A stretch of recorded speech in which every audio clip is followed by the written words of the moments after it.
சைவ இறால் பண்ணுறதுக்கு 200 கிராம் பன்னீர், 2 கைப்பிடி ஊற வச்ச மூக்கடலை எடுத்திருக்கேன். ஒரு மிக்ஸி ஜாரில் ஊற வச்ச மூக்கடலையும் பன்னீரையும் போட்டு நல்லா நைஸான பேஸ்ட்டாக அரைச்சி எடுத்துக்கலாம். அரைச்சி எடுத்தாச்சு. இந்த மாதிரி நைஸாக இருக்கணும். அரைச்ச பேஸ்ட்டை ஒரு பிளேட்டுக்கு மாற்றிக்கலாம்.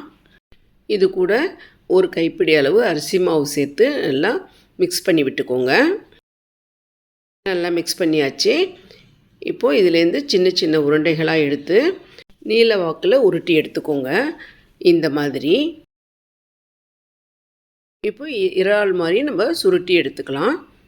இங்கே பாருங்கள், இந்த மாதிரி சுருட்டி எடுத்துக்கோங்க. இப்போது எல்லா மாவையும் இந்த மாதிரி இறால் மாதிரி நம்ம செஞ்சு எடுத்துக்கலாம்.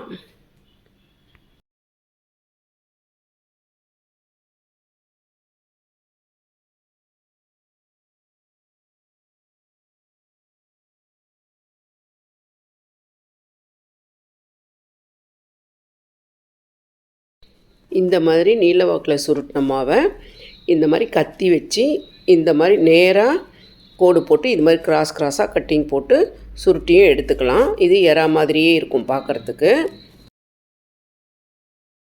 உங்கள் விருப்பம்தான், எப்படி வேணால் நீங்கள் செஞ்சுக்கலாம். இந்த மாதிரி சுருட்டி வச்ச சைவ இறால எண்ணெய் காஞ்சதும் ஒன்று ஒன்றா போட்டு பொரித்து எடுத்துக்கலாம். ஒன்றோடு ஒன்று ஒட்டாமல் போடுங்க.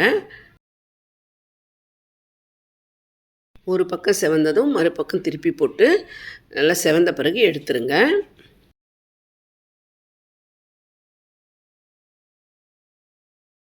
நல்லா செவந்து வந்துருச்சு. இது ஒரு பிளேட்டுக்கு மாற்றிக்கலாம். எல்லாத்தையும் பொரித்து எடுத்தாச்சு. இப்போது ஒரு வாணலில் கொஞ்சமாக எண்ணெய் ஊற்றி எண்ணெய் நல்லா சூடானதும் ஒரு பெரிய வெங்காயம் பொடியாக கட் பண்ணி போட்டு நல்லா வதக்கிக்கலாம். வெங்காயம் கலர் மாதிரி கண்ணாடி மாதிரி வந்துடுச்சு. இந்த ஸ்டேஜில் 2 தக்காளியை கட் பண்ணி இதோடு சேர்த்து வதக்கிக்கோங்க. இது கூடவே தேவையான அளவு உப்பு சேர்த்து வதக்கிக்கலாம். தக்காளி கூட உப்பு சேர்த்து வதக்கும்போது தக்காளி நல்லா குழஞ்சி மசிஞ்சு வந்துடும். தக்காளி நல்லா மசிஞ்சு வந்துருச்சு. இந்த ஸ்டேஜில் 1/2 ஸ்பூன் மஞ்சப்பொடி, 1½ டேபிள் ஸ்பூன் குழம்பு மிளகாய் தூள் போட்டு கொஞ்சமாக தண்ணி சேர்த்து நல்லா கலந்து வதக்கி விடுங்க.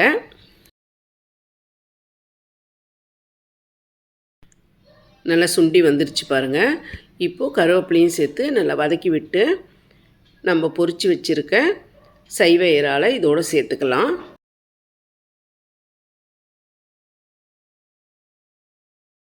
சேர்த்து நல்லா மிக்ஸ் பண்ணி விட்டுடுங்க. இப்போ இந்த கிரேவி இந்த இறாலில் ஊறி சாப்பிட்றதுக்கு ரொம்ப டேஸ்ட்டாக இருக்கும். இப்போ கொத்தமல்லி தூவி ஸ்டவ் ஆஃப் பண்ணிடலாம். பார்க்குறதுக்கு இறா மாதிரியே இருக்குது. டேஸ்ட்டுமே சூப்பராக இருக்கும். நம்ம பன்னீரில் செஞ்சுருக்கிறதுனால குழந்தைங்களும் ரொம்ப விரும்பி சாப்பிடுவாங்க. இந்த வீடியோ பிடிச்சிருந்தால் கமெண்ட் பண்ணுங்கள், லைக் அண்ட் ஷேர் பண்ணுங்கள். வசந்த கைவண்ணம் சேனலை சப்ஸ்கிரைப் பண்ணுங்கள். நன்றி.